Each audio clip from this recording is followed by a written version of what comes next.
This is the web transcription service of the Royal Canadian Military Institute, welcoming you to our transcript series of Spring 2012 events. Our speakers' evening for May the 9th featured a very special guest, Mr. Brian Clark, a Canadian survivor of the attack on the World Trade Center of September the 11th, 2001, and one of the very few people who escaped from above the impact point of either tower.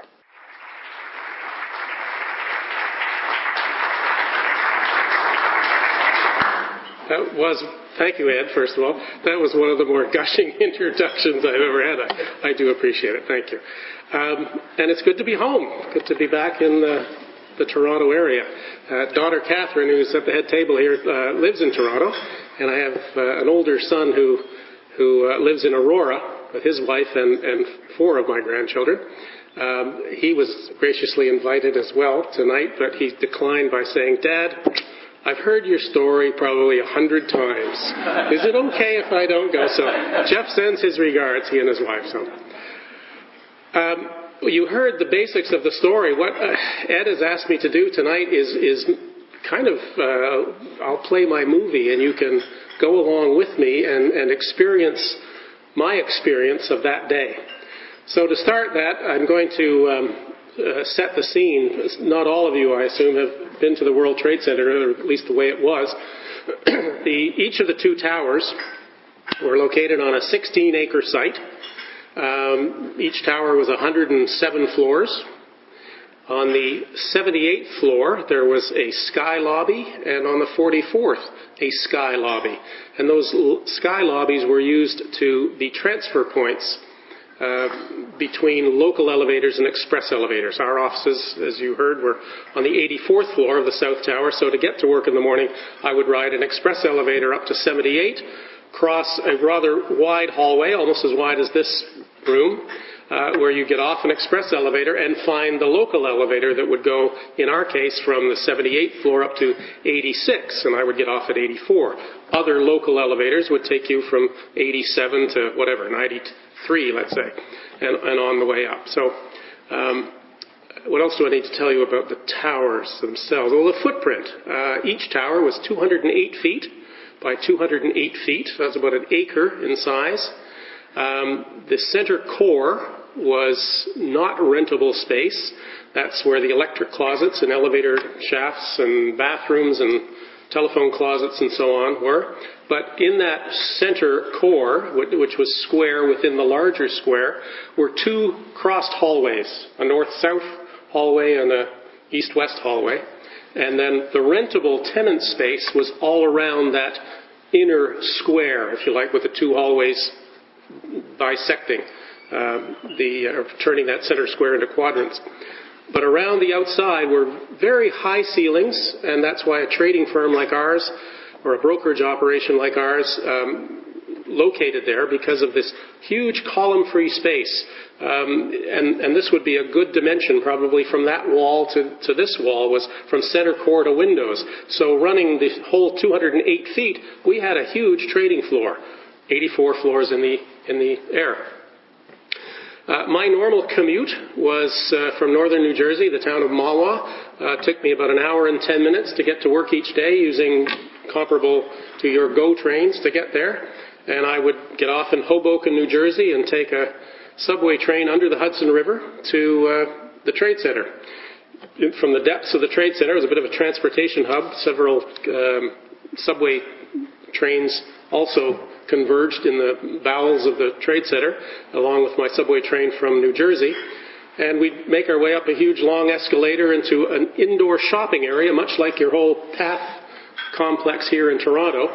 There was underground shopping under the entire 16-acre Trade Center complex. And I would get myself into the lobby and find that express elevator and up to 78, cross, and then up to 84. One other detail I haven't told you about that I think it's important when you understand the layout of the 16 acres. In your mind, I need you to picture a 3x3 grid, like a Sudoku grid or a tic-tac-toe grid. And if you could just in your mind number them, 1, 2, 3, 4, 5, 6, 7, 8, 9, and picture Tower 1 in box number 1. Tower 2, the south tower, that's the north tower, Tower 1. The south tower, put that in box number 8. So these two towers are offset, but not on a pure diagonal. All right, so they're kind of located this way. I arrived at work, beautiful blue sky day, abnormally warm, unseasonably warm on September the 11th, 2001. Got to our trading floor at about 7:15. My normal time of arrival, went around the floor. Our CEO and our chairman were both in London on business at that time, so I felt like I needed to make sure all systems were go, and they were. So I spun around the trading floor a couple of times and found myself back in my office at about 8:30 in the morning. Back to the map here. My office in the south tower was on the west wall of the south tower, near the south corner. So I was right about here in that layout. At 8:45 rather, typing away at my computer, the glass in my windows about 2 yards behind me. And at 8:46, there was this loud double explosion, this boom, boom. And the lights above me buzzed, my head jerked up, and my peripheral vision caught something behind me, and I whirled around, and they're just 2 yards away from me, 84 floors in the air, against the glass, were swirling flames. Now, I thought incorrectly at the time that an explosion had happened upstairs. A worker had hit a gas line, a welder had hit a gas line, or something like that. The flames dissipated, and papers were floating in the airspace in box number 7. What had happened, but I didn't know this is what had happened at the time, was that the north tower was hit on the north wall on the 93rd floor. And the double explosion was the plane hitting the building and then exploding inside was the second explosion. And the flames burst out the south side of that north tower right past my windows on the west wall. So it was the flames from the north tower that sort of surprised me at 8:46.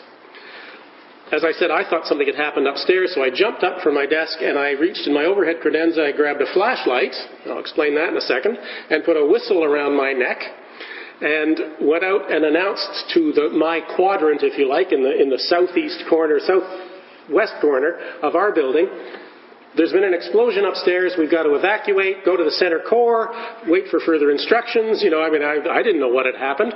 The flashlight I had been provided by the World Trade Center because after the 1993 bombing in the basement, in the garage, I had volunteered to be one of the fire safety marshals on our floor.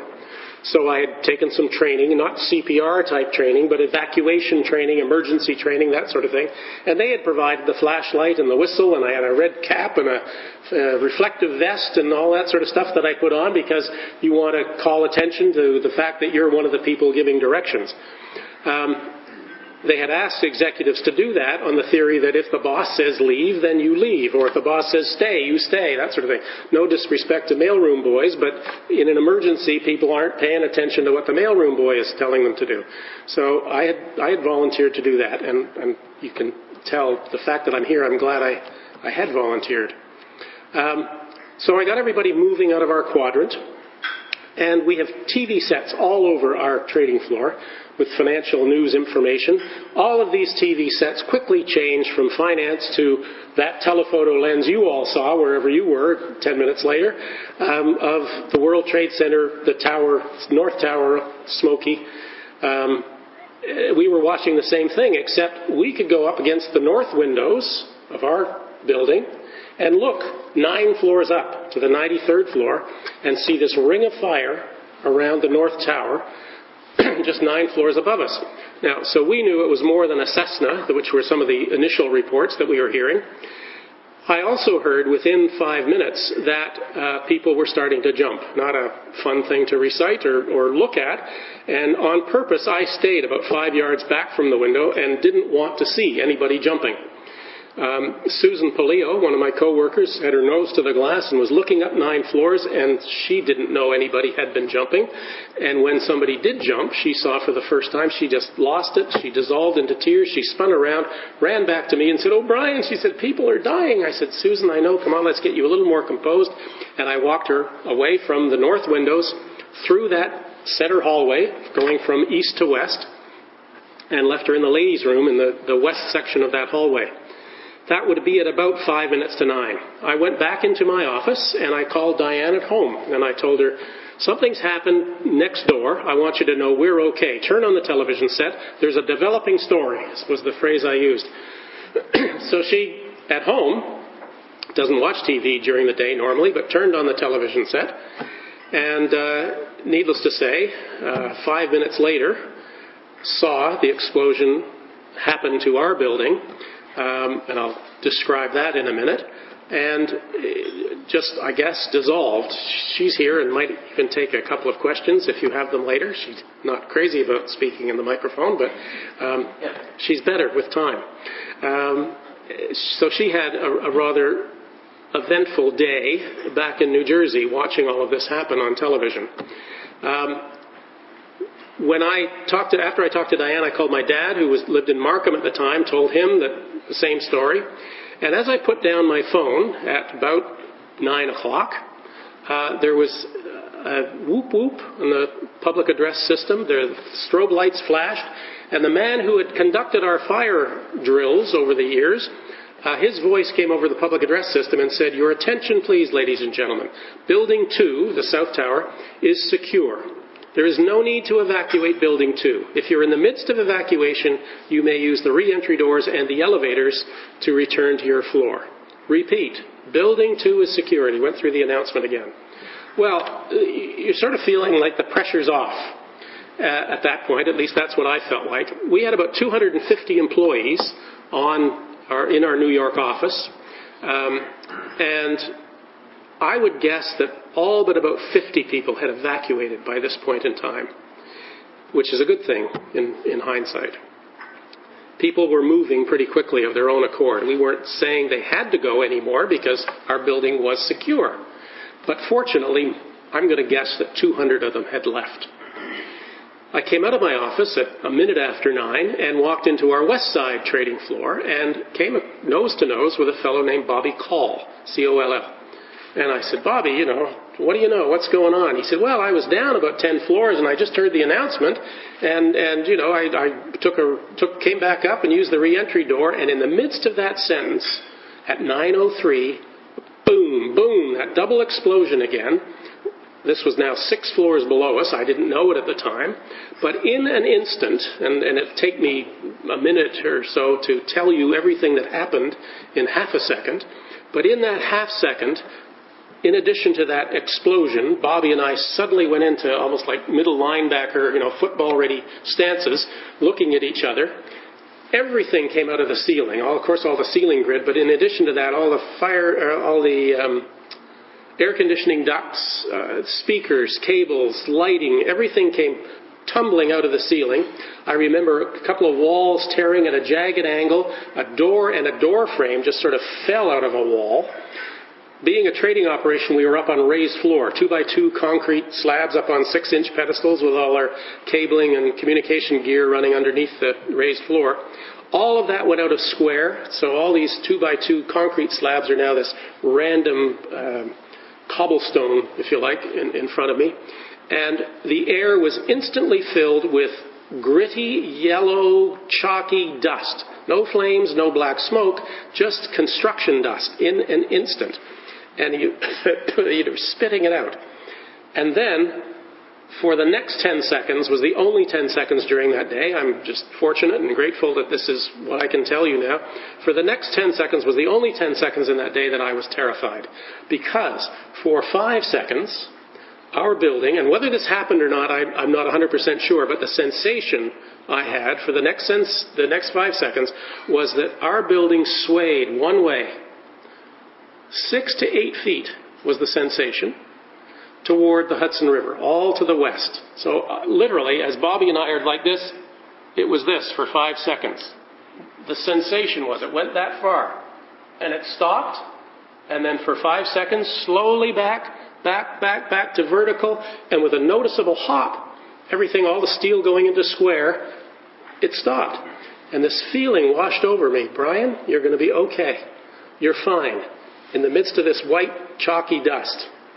So I reached in my pocket, got that flashlight out that I put in there 15 minutes earlier and spanned it around this chalky white dust room, gathered up 6 of my coworkers, and I led them into the hallway. In our particular section of the hallway, the west section that we entered, and we had to, the hallway was almost as long as from here to the doors there. In that hallway, there was no fire escape. There was the ladies' room where I'd left Susan earlier, and I learned later that she was no longer in that the ladies' room. So I felt badly when I got home. I'll tell you, I thought, I never went and got Susan out of the ladies' room when I'd left her there. Fortunately, I learned later that she wasn't there, so that guilt, if you like, left me. But I mentioned that sensation that came over me that I'm going to be fine. The next sort of amazing sensation I had was as I got to that intersection where I had a chance to turn right to stairway C, or go ahead to stairway B, or turn left to stairway A, my intention was to turn right, because as a fire safety guy, my responsibility was that stairway C. So that's the stairway I knew. I'm going to turn right when I get there. And when I got to that intersection, I can't explain it, there was this push on my right shoulder, and it pushed me around to stairway A. There was nobody there. And I can't explain that, but I went with it and found stairway A, which would be about the length of this table away from the intersection, and I started down stairway A with this snake, if you like, of 6 people behind me. With my flashlight, we could go through the dark stairway. There weren't many people in the stairway. I don't remember seeing anybody else but the 6 of us at the time. We only went down 3 floors to the 81st floor when we were stopped by a huge, enormous woman, heavy-set lady in a tent dress, and she blocked us on the 81st floor landing. She sort of came off that last step and landed on the landing as we came down the stairs. I forgot to mention that between each floor, the stairway went this way and that way.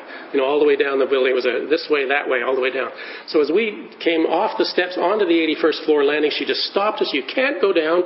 She said, and she's referring to a co-worker of hers, a tiny man by comparison.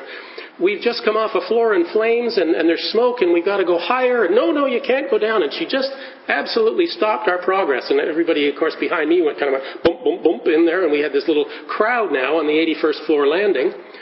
And the debate began. Should we go up? Should we go down? And I was distracted. I heard this banging noise inside the 81st floor, and I sort of just aimed my flashlight up in the air, and the light sort of filled the air while these people were debating, and I strained to hear this muffled scream, and then I heard this, "Help! Help! I'm buried! Is anyone there? I can't breathe!" And when I figured out what this stranger was yelling, I just instinctively grabbed the shoulder beside me, Ron DiFrancesco, a coworker of mine. I said, "Come on, Ron, we got to get this guy." Now, I don't think Ron had heard this. I don't think Ron knew what I was talking about, but nonetheless, Ron came with me. The door frame, the fire escape door, had blown off the wall. The door was locked, but we were able to move the frame away from the wall and sort of squeeze through this crack sideways. And I have this very clear vision of my coworkers turning around and starting to ascend the stairs as I went through the crack sideways onto the 81st floor. And all of my coworkers died that day, along with a heavy-set lady and the companion she was coming up the stairs with. Dave Vera was on his walkie-talkie. He was on our fire safety team. He worked in our tech department, and we had several techies on our fire safety team because they used walkie-talkies in their normal daily task out on the trading floor. They could be tightening down a computer line and talking to somebody in the back room, or putting the Goldman Sachs button on the right turret, talking to somebody in the back communications room. They used the walkie-talkies in their job, so it made sense to us to have them on the fire safety team. So Dave Vera was there. I have this vision of him doing a pirouette about 3 steps up he went. Bobby Call, who was nose to nose with me when the second plane hit, he was helping the heavy-set lady. He was on her elbow saying, "It's okay, lady, we're in this together, we won't leave you." Kevin York, another co-worker, same thing. "Come on, lady, we'll help you, we won't leave you," that sort of thing. So they started up. Now, I had no idea what was about to happen, so they were doing their thing, I was doing my thing. I went in on the 81st floor with Ron DiFrancesco, and I shone my flashlight around, and on that floor, lots of black smoke swirling. We probably had, the stranger's voice was about 15 yards away, is my best guess. About halfway there, right beside me, I mean, we were shoulder to shoulder using my flashlight. Ron was completely overcome with the smoke. And he just was sputtering like this. He had a gym bag or something with him that he was trying futilely to filter the air. He left me. He went back to the stairs, and Ron went up. I almost had this out-of-body experience, and it'll take me another 30 seconds to a minute to tell you this moment. It was kind of the third feeling that was strange that day. This feeling swept over me and it was like I had time to process it. It was like I was looking at myself. Well, now this is very strange. This stranger, 5-10 yards ahead of me still, is saying he can't breathe. The man, my coworker, Ron, right beside me, is overcome with smoke, and he's just left me. And around me is a bubble of fresh air. Absolutely clear air. I suffer with allergies. I don't have the best breathing apparatus, but I was stress-free at that moment. Absolutely clear air. And it was like I was in a diver's helmet or something. It was something that was notable to me. I use the word miraculous, and that's the only explanation I have for you at that time.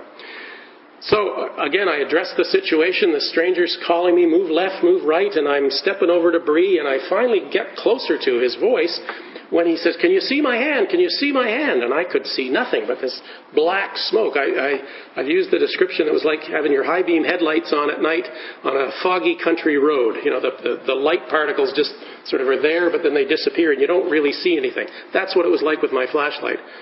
And then suddenly I could see this hand down at floor level, this hand's waving like this. And when I moved up his arm, I saw this arm sticking through a hole in the wall and these beady eyes looking up at me, and he's waving like this. And as soon as he knew that I had made direct contact with that flashlight into his eyes, he said, and I'm just reporting what happened that time, I'm not pushing an agenda here, he said to me, "Hallelujah, I've been saved. One thing I gotta know. Do you know Jesus Christ?"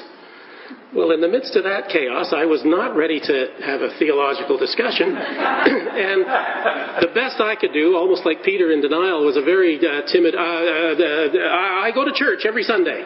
That was the best response I could give him at that time. I said, "Come on, but we got work to do. Let's get on with this." I was, agitated. We gotta do something here. So I pulled a lot of debris away from my side of this hole in the wall that he had poked his head in. He extricated himself out the backside and was able to free himself the other side.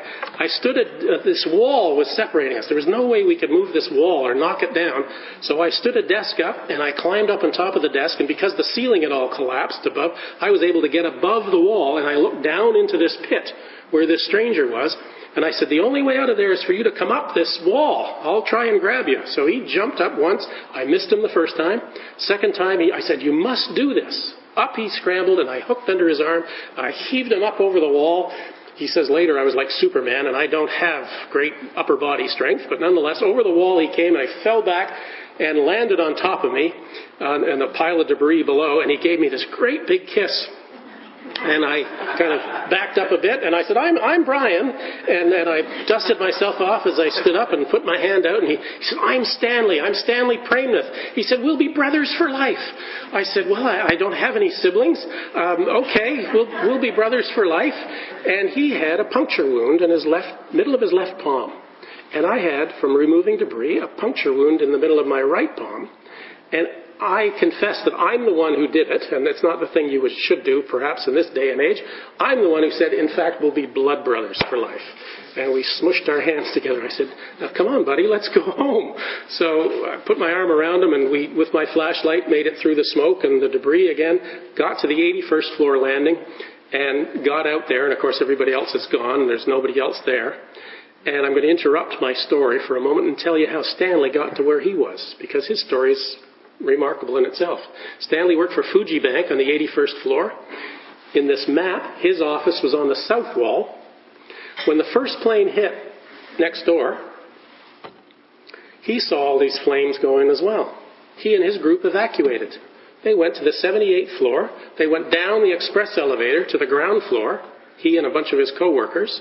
And as they were about to go through the turnstiles, the security guard said, where are you going? Your building's fine. You're just getting in the way of all the people coming out of the North Tower.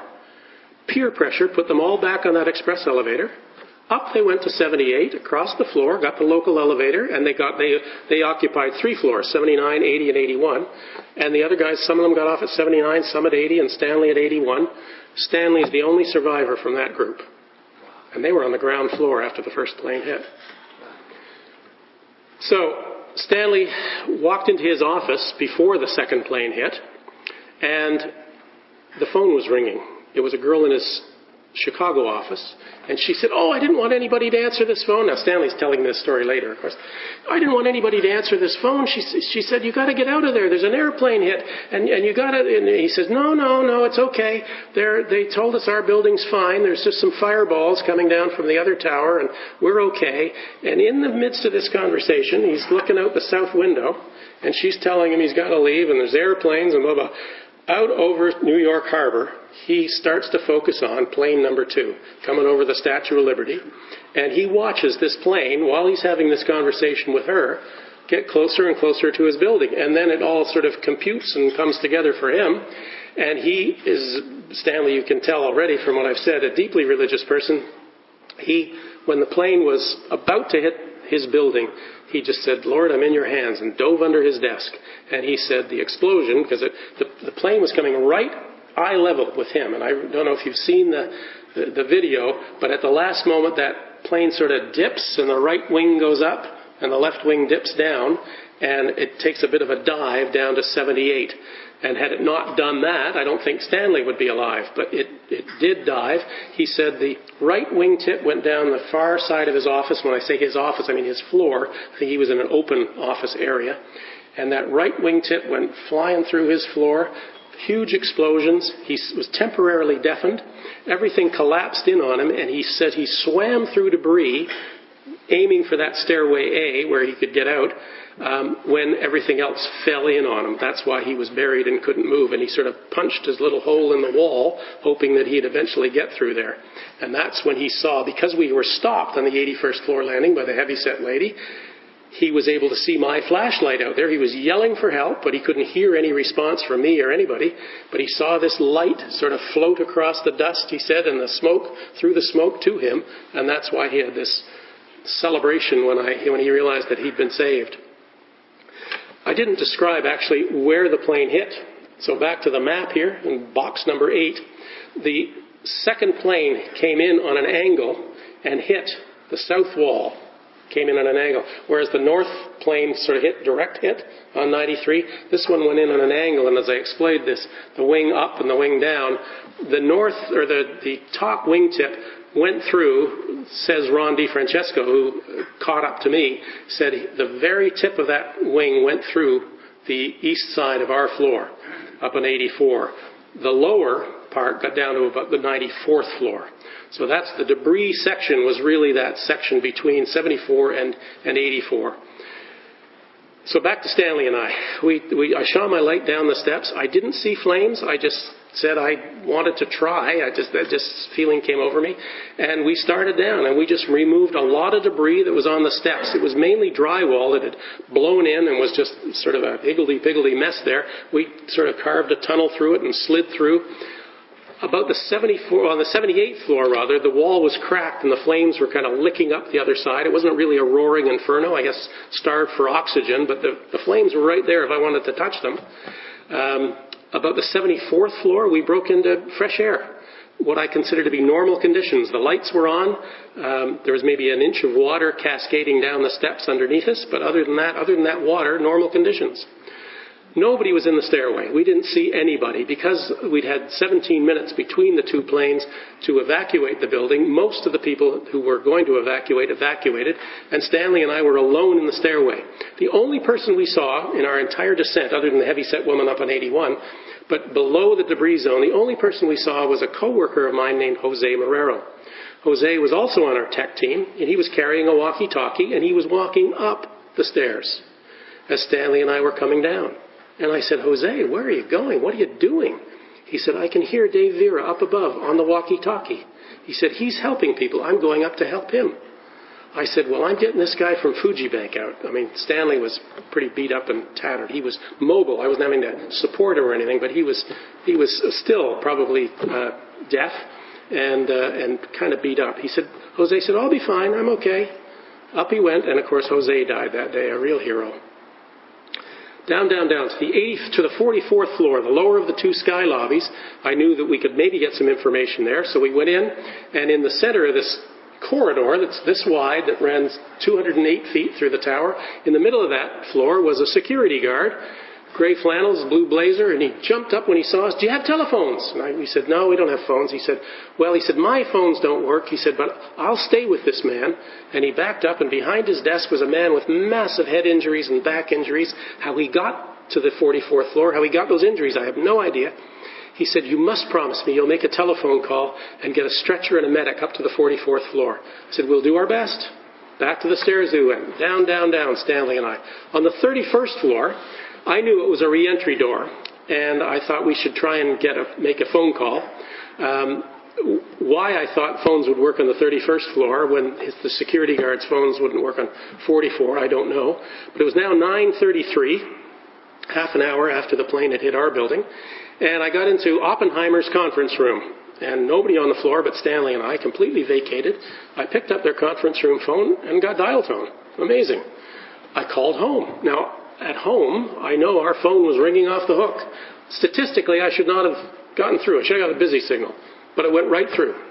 Diane picked up the phone. I said, hi, honey. I'm oblivious to the pain that they're going on at home. I said, hi, honey. I just want to let you know everything's okay here. She said, where are you? I said, I'm on the 31st floor. She said, oh, great. I said, I got a great story to tell you, but somebody else wants to use the phone. Gotta go. I'll see you. I'll get home. See you when I can. Put the phone down. Stanley called his wife, and I called 911 emergency number to tell them about the man on 44. Back at home, Diane tells the story that she was excited that I was okay at 9:33. She turned around and told a room full of people, because 3 of our 4 children, in fact not Catherine, our other 3 children were in the area, and they were there. Some of the grandchildren were there, some neighbors, some people from our church were there, all in support of Diane, wondering what's going on with Brian. So they were very excited to hear that I was fine, and Diane announced he's on the 31st floor. He'll be home he'll be out of the building in 2 hours. Now, I did not say that, but from 1993, when we had been on the 31st floor, by coincidence, that's where our offices were, it had taken me 2 hours to get out of the building because of the congestion in the stairway. Everybody had just emptied into the stairways, and for 2 hours, I went left, right, down 31 floors. So that was a natural assumption. I understand why Diane said it, but as you all know, our building collapsed less than 30 minutes later. So at home, they're all prepared. I'll be out of the building in 2 hours, and they, of course, saw the building come down at 10 o'clock. So Stanley and I, a little side story. When I called 911, I talked to 3 different people. I told the first person my story. They said, oh, just hold on a sec. You got to tell my supervisor. Click. I was on hold. So I waited, 10, 15 seconds. A second person came on. So-and-so, I said, I'm on the 31st floor of the South Tower, and I told them the story as detailed as I could. And they said, well, I'll just put you through to CMS. Hold on. I'm on hold again. When the 911 Commission did their investigation, I was interviewed 3 different times by their lawyers, and they were most interested in this little part of my story, and I actually got to hear my conversation several months later, the conversation I made with these people. And the thing that I actually guessed that I was about 9:35 that I'd made the call. It was 9:33:30, because the little computer timer tells you. And I said to the lady that did the interviews, I said, I was on the phone for at least 3 minutes, but not 5 minutes. And the little computer voice said, time of phone call, 3 minutes, 17 seconds. So I kind of nailed the time as well. What I didn't remember at all from that conversation, hearing it months later, was how out of breath I was. There's a man down on the 44th floor, and he's got head injuries. It was one of those conversations, and I had no recollection of that for months until I heard my own voice in that manner. So back to the stairs, down. Now we got down to the plaza level, which is just above the floor, above the shopping area, where you could look out into the open area between the 2 towers. There's a fountain there, and the spherical fountain, vendors with their carts, tourists, very colorful people place, flowers and so on. We're looking out at this ashen gray abandoned archaeological site. It was very bizarre, surreal to look at this. We stared at it for 30 seconds. No motion, no people. I will tell you, whether I saw bodies or not, I don't recall it. Whether my mind has blocked that out, I can't tell you. But I don't recall seeing any carnage of any bodies that had been jumping or anything like that. So again, I'm grateful. We went down the last escalator into the shopping area, electricity off, obviously. And a woman at the bottom of the escalator says, fellas, you can't go through the lobby here out onto Liberty Street, which would have been the shortest exit. She said, you've got to go back into the shopping area through the revolving doors and go down to Victoria's Secret and turn right and go out by the record store. And she gave us these little instructions. We said, okay, we got it. And we casually walked through this shopping area. Firemen were putting on their gear. Nobody seemed to be running or doing anything extraordinary, other than it was no shoppers. There was just firemen in the area and policemen. We got to the south doors in this grid. We're now over here in the complex, about to go south. And a fireman at the door said, hey guys, if you're going out these doors, you got to run for it. I said, what do you mean? He said, well, there's debris falling from above. I said, well, should I look up? He said, no, just go for it. Well, I couldn't do that, so I sort of poked my head out the door like this and looked up, and I didn't see anything coming. I said, Stanley, are you okay? You ready to go? He said, yep. I said, all right, let's go. And we ran. And we ran a block and a half, and the shopkeepers were sort of in their storefronts.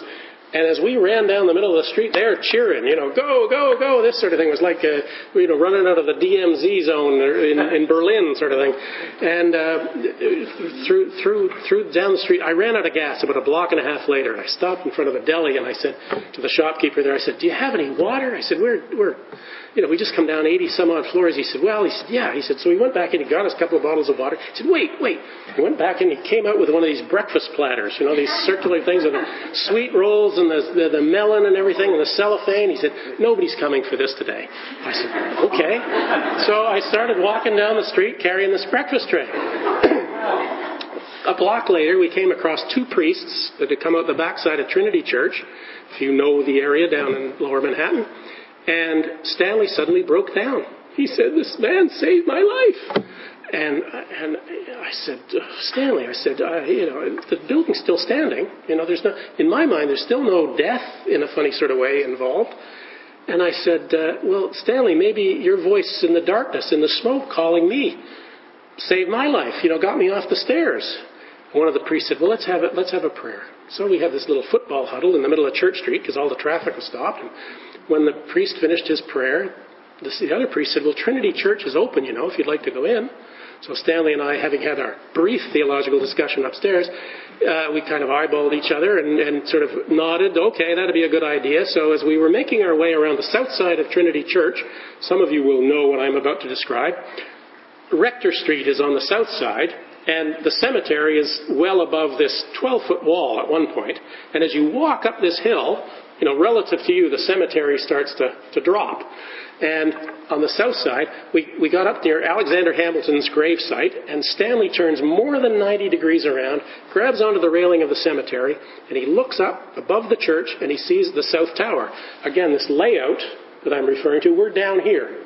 So the only tower we could see from that angle was the tower we'd just come out of, completely blocking the north tower. He says, I think that tower could come down. And I said, there's no way. I said, that's a steel structure. That's, engineering, U of T.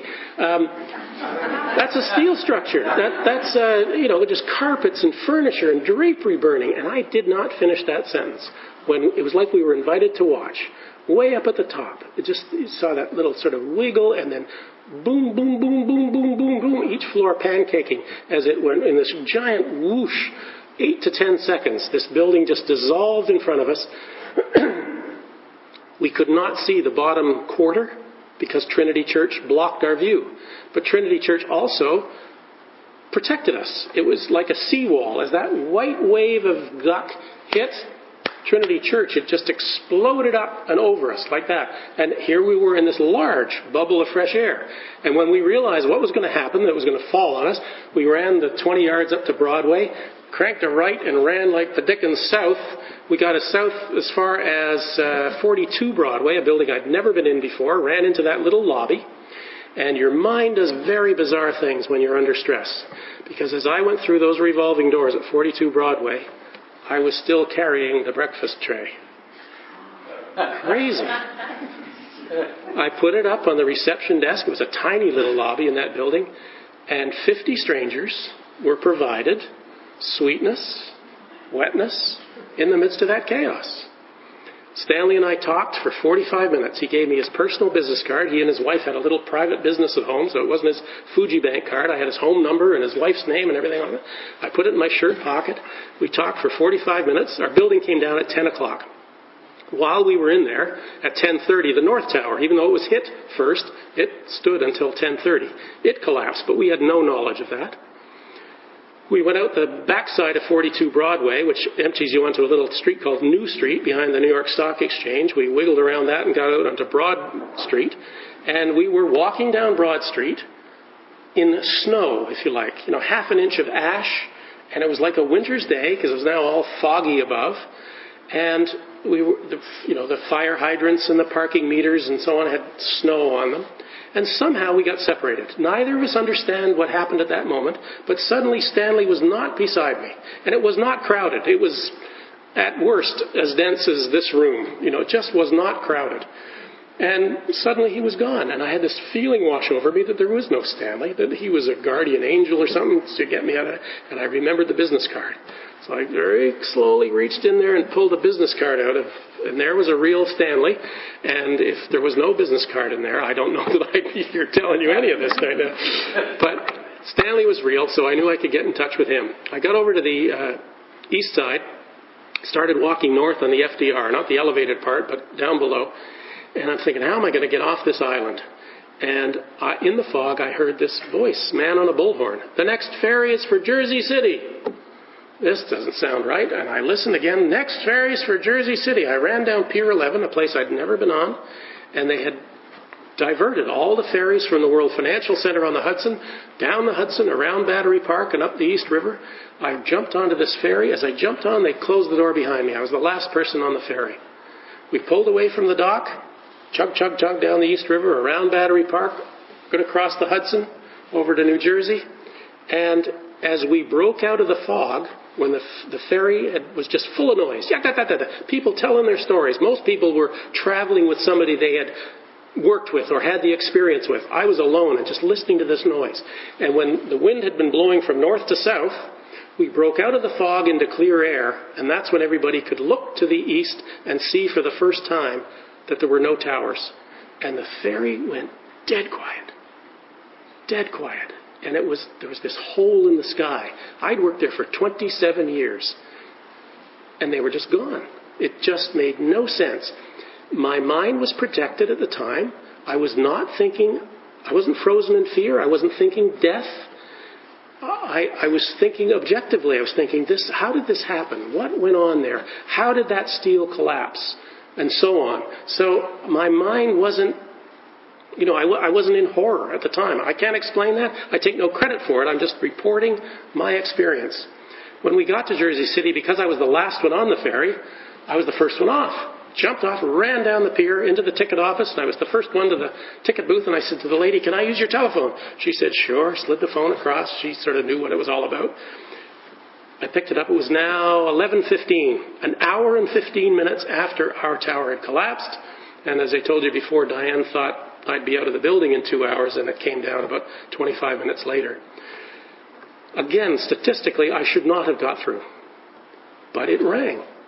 It was precisely at that moment, Diane, who'd been outside pacing in her backyard with a girlfriend of hers and other friends, she came in finally for a glass of water. She was the one who passed the phone. As it rang, she picked it up. She says later that I knew by the crackle on the phone that it was you. Now, our phone doesn't crackle. But I knew by the crackle of the phone. And again, oblivious, I said something like, hi, Diane, I'm okay. And she just collapsed on the floor. I really never did talk to Diane. A fellow picked it up and said, who's this? This man. And I said, well, who's this? Well, what's a man doing in my house? He said, it's Dave. I said, oh, Dave, hi. He said, where are you? I said, I'm in Jersey City. Oh, thank God, he said, we'll come and get you. I said, they're not gonna let cars in here. I said, I'll walk up to Hoboken. I'll get the train home. I'll be home as soon as I can. I said, I gotta go. Somebody wants the phone. I sensed somebody was here beside me. I put the phone down, and there's a line of 40 people wanting this phone. So there was this phone given to me, if you like. So with hundreds of other people, I walked up to Hoboken. I got into the Hoboken train station at 5 minutes to noon, and the public address announcement came on and said that the 11:30 Bergen County train, my train, that had been delayed from 11:30 would be leaving in 5 minutes. So they even held a train for me. Got on that train. It was a bit of a milk run because, it was off schedule and they were making all the local stops under these conditions. I got to the parking lot, got home about 1:15 with horn blaring, as you can imagine, and there was this big love fest on the front lawn. There were people stuck in Manhattan for days, and I was above impact, and I was home at 1:15. Just doesn't make a whole lot of sense. I will tell you two more little stories associated with that day, and that is that Ron, who left me on the 81st floor and went up, caught up to everybody on the 91st floor. The heavyset lady had got that high. It's amazing to me. My co-workers, but Ron said they started to lie down on the floor. And he said, thinking that there was fresher air at floor level. Some of them were starting to fall asleep, was the nice way he put it. And he said, I was lying there too. And he said, I heard this voice deep within me. He said, not my own voice at all. A stranger's voice just said, get up. And he said, I knew I had to go home and see my wife and children. And he said, I got up. And he said, I fought through the smoke. And he said, I went down the stairs that I'd just come up. And he said, I got through, I guess, the slot that Stanley and I had, sort of the tunnel that we'd prepared. In this complex where Stanley and I had been told to go to the southeast corner, Ron was told to go to the northeast corner. And as he was going through those revolving doors, he heard an explosion. He turned around and a fireball was coming down the hallway at him. It was as the south tower collapsed, right at 10 o'clock, a fireball, gas compression, whatever, blew him across Trinity Church, Church Street, near St. Paul's Church, if you know the area. He woke up in the hospital 2 days later. Cracked vertebrae, skull quite, swollen, his contact lens burned to his eyeballs. He was a mess. He recovered over a period of 6 months, and when he returned to work, you can imagine it was to a standing ovation. He's fine. My second story that I want to conclude with is, if you recall, Jose walking up the stairs on the 68th floor, and he said, I'll be okay, and up he went higher, and he did die. Again, not pushing an agenda at you, but full disclosure, full reporting of my experience. Exactly 1 week later, early on the Tuesday morning, and 9/11 was on a Tuesday, I was in a dream, and in my dream, I was lying on my back, which is an odd thing for me to be doing in my bed, because I always sleep on my left side and my right side. And in my dream, I was on my back in my bed with my head up off the pillow. And to the foot of my bed came Jose Marrero. Glorious smile, white blousey shirt. And I looked at him very real time, and I said to him, Jose, you're alive. How did you do that? You fooled everybody. That's amazing. So it wasn't a dream where I'm sort of saying, well, let's kick a ball around in the park. It wasn't a frivolous kind of who knows what dream. This was me being accusatory. You're alive. How'd you do that? He didn't say anything. He just smiled and gave me this nod again. And the message he delivered to me, without him verbalizing anything, the message I absorbed, if you like, was a very casual, you'll figure it out. And I stared at him another second, and then I kind of shook the cobwebs from my eyes. And of course, now he disappeared. But it was so seamless, because there I was on my back as I woke up with my head up off the pillow, and I sat up in bed and I looked around, and how did he do that? Where did he go now? And as I came out of the fog of sleep, beep, beep, beep, beep, my alarm went off. And now I'm fully awake, and I realized what had happened. And then this feeling washed over me again. I knew Jose was fine. And my co-workers are fine. And you and I will be fine with the fullness of time. And I have been able to tell my story ever since with no emotion. I have no survivor guilt. I was telling Gil earlier at dinner, I said, I've got thousands of questions, the why me's, why him, what if I did this, what if I did... They're all unanswerable questions. And I have been able, I take no credit for this, I'm just telling you, I am able to say, if they're unanswerable, don't waste any time trying to answer them. Just move on. Don't dwell on the past, look to the future. I also don't worry about the future. I know that you can make plans. We plan tonight and we're all here, but I'll bet there's somebody not here who hoped to be, and there's somebody here today who didn't know they were coming yesterday. The future happens without you controlling it. So here we are, having a good time, I hope. But, you cannot worry about the future. It's going to unfold. So if you don't worry about the future and you don't dwell on the past, I, Brian Clark, am left with this thing called the present. And I live there. Every moment is a great moment. Some are just greater than others. I enjoy every day, try my best to live it to the fullest. That's my story, and I'm sticking to it. I think we may have some time for Q&A. Yeah, sure. Yeah.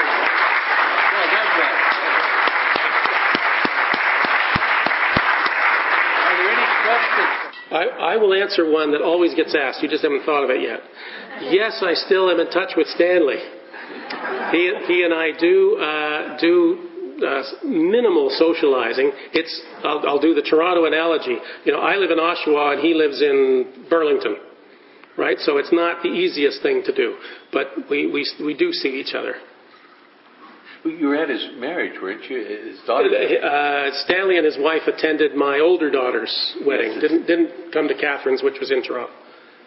Is there anybody who'd like to ask any questions? No questions? Okay. At this time, I'd like to call upon our president, Colonel Gil Taylor, to show our appreciation. Oh, Brian, I seldom see an audience that is so rapt in attention. It was very interesting to see that because it's a story that has many levels to it. We do appreciate you letting us into your private life a little bit. I think all of us could feel what it must have been like to a very small degree to come down those stairs. And the old story of the path least taken comes to mind. In this case, it really ended in salvation, if you will.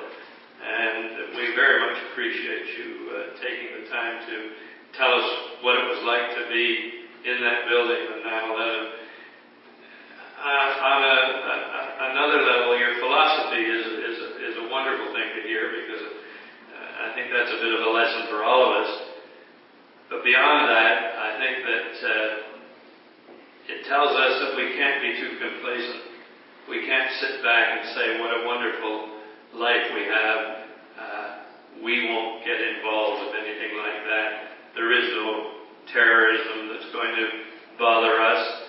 But I think we all have to be on our guard as led by this event that changed the world, literally, 11 years ago, almost 11 years ago.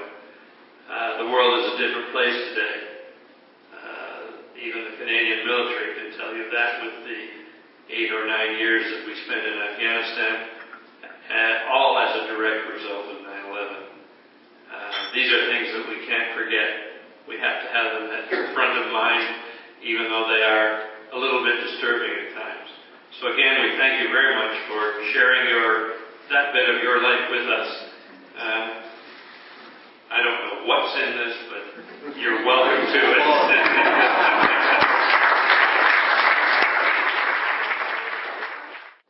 For the web transcription service of the RCMI, this is Eric Morse saying goodbye and thank you for listening. Podcasts of other RCMI lectures in the 2012 season are also available on the website now, so please join us again soon.